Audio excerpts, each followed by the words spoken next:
Welcome back everyone. Quickly, let's continue our discussion on HTML input type.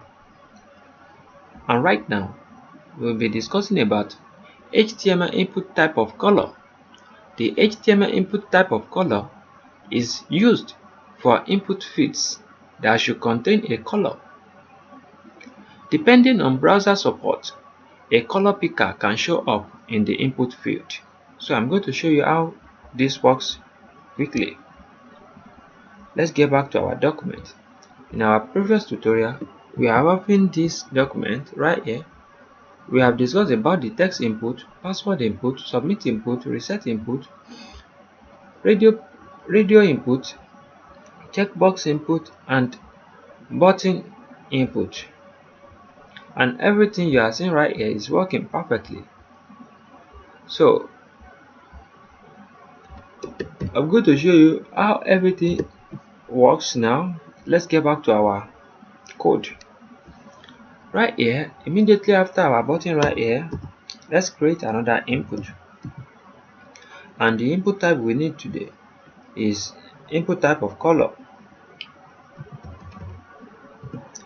We need input type of color, but right now we don't need this name and the ID yet. Let's save our document and reload it. Can you see by default we are having color? As you can see, we have a color picker already, and we can pick any color. When we pick any color, it's going to show there. So right here, let's quickly give our color a label, because I like my document to look neat. Let's give it a label of color. And what can we give it? Let's give it color input. Save it. Let's reload our document. Can you see? We are having this. So let's set it more better. Let's make it look neat again. Let's give it break. Let's break the lines twice. Now we have break the line. We give it 2 line breaks. So then quickly, let's do something with our color.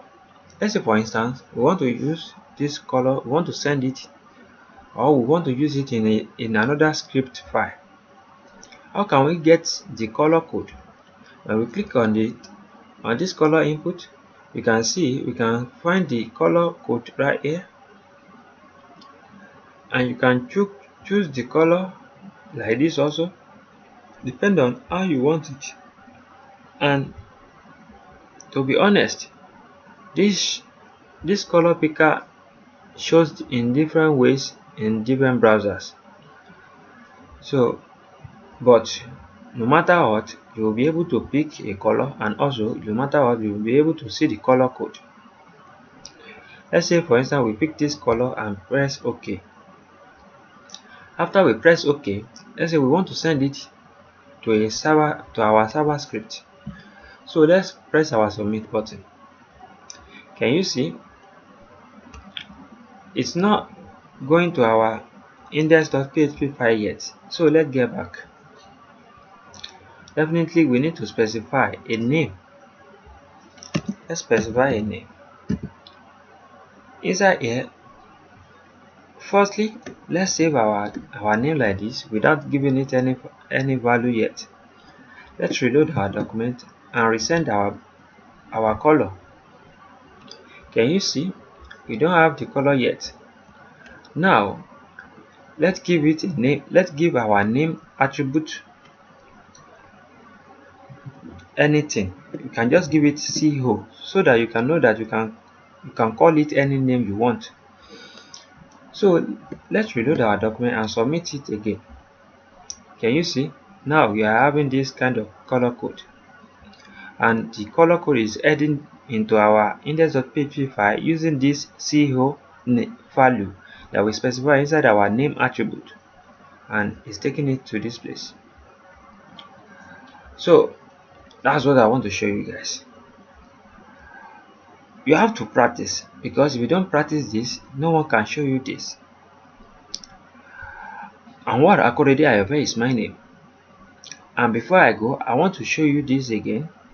Let's rename it. Let's name it color again, so you can understand what I'm trying to bring out here.